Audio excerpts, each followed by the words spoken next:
Today, I went on a quest to find a secluded meadow in the mountains.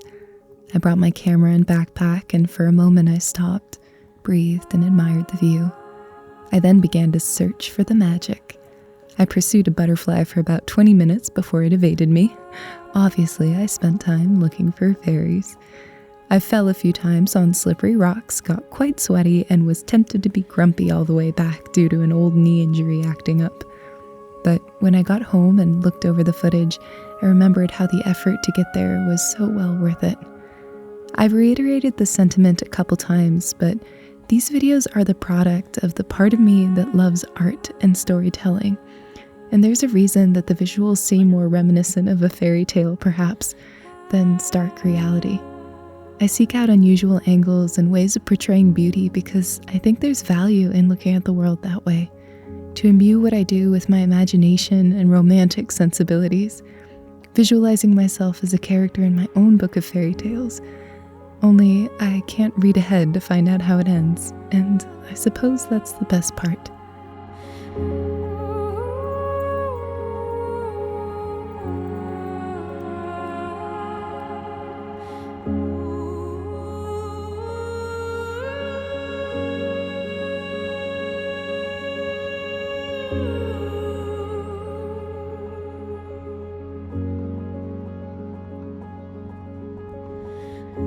For example, since I've started making videos, I've embraced being a total weirdo on my nature walks. I sometimes wear my favorite dresses, walk barefoot when I can, and don't worry what passing hikers may think if they find me crawling along the ground to get a good photograph of a butterfly. Instead of admiring the flowers from above as I walk past, now I stop and wonder what it would look like from a different angle.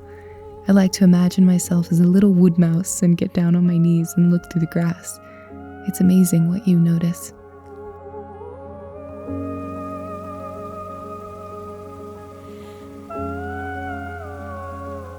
In the same way that we go to watch a movie in a theater, see an art exhibit, watch a play, or read a fantasy book, I firmly believe there's a lot of benefit of enjoying your imagination and taking a little break from the more mundane and worrisome aspects of life in order to breathe deeply and exist differently for a while. Possibly to entertain that romanticism on a daily basis, seeing each day as a new chapter to a wondrous tale. Personally, I believe our view of reality is far too narrow. For example, many people don't see the dream world as part of their reality, and yet when we go to sleep and have dreams, we are experiencing it, and it's a very real part of our lives. I remember when I was a child and firmly believed unicorns existed, and I would readily argue with anyone who told me otherwise. But as an adult, I've realized that whether or not they ever physically existed isn't really important, because they exist in this world through our art, ideas, and stories. They're a part of our reality. Similarly, perhaps healthy forms of escapism isn't escaping at all, but simply broadening the spectrum of the life experience. Perhaps it's simply a question of embracing what you love and not where but how you want to live, and beginning to do it right now. As long as we're not avoiding the challenges of life and making progress in our story and development, I find that fantasy and romanticizing aspects of life have enormous power to help us unlock our potential.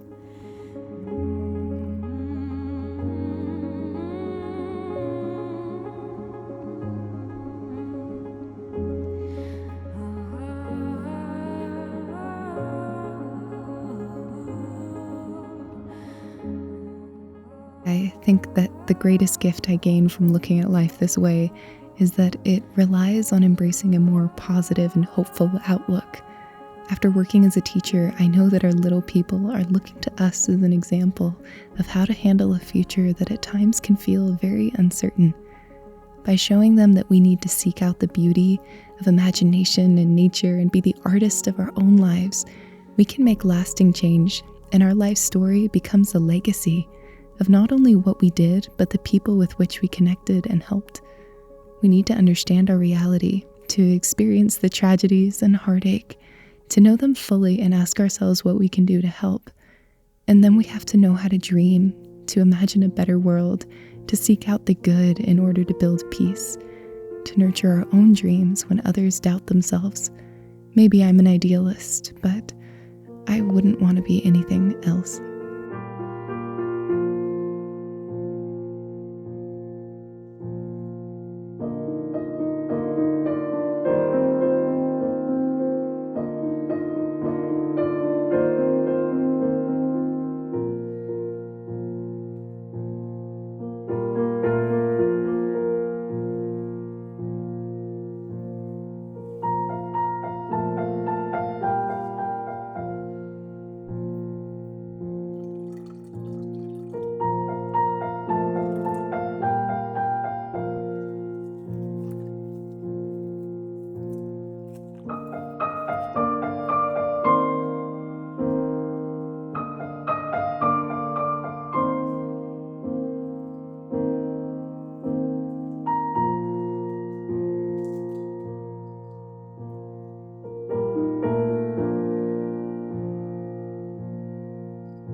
About 3 years ago, I was living in an apartment right by a highway that was so close it experienced a mini earthquake every time a truck went by. It was infested with rats. It was disgusting and definitely not up to code, but it was the only place I could find on short notice. I lived with a couple that were constantly fighting and calling the police. One night, I was woken up by a firefighter because a drunk driver had backed into our gas pipe and the house was flooded with fumes. It was definitely not an easy time, but I deeply embraced my love of stories and exercised my imagination more than ever during that year. And it really helped me stay positive about the future while finding little ways to improve the present. I read so many books during that time and rewatched my favorite movies again and again. And every weekend I would take the bus to a little park and spend time writing very bad poetry. I tried to see my story as something that was ever evolving, and that has turned into a theme I apply to my day. That is what I've always sought to do in these videos, to present reality not always as it is, but how it could be sometimes, of possibilities and magic. Like most of us, I spend the majority of my time working and submerged in that more mundane reality. But when it comes to these videos, I can create something that helps me appreciate it more, to seek to capture the special moments so I can remember it better.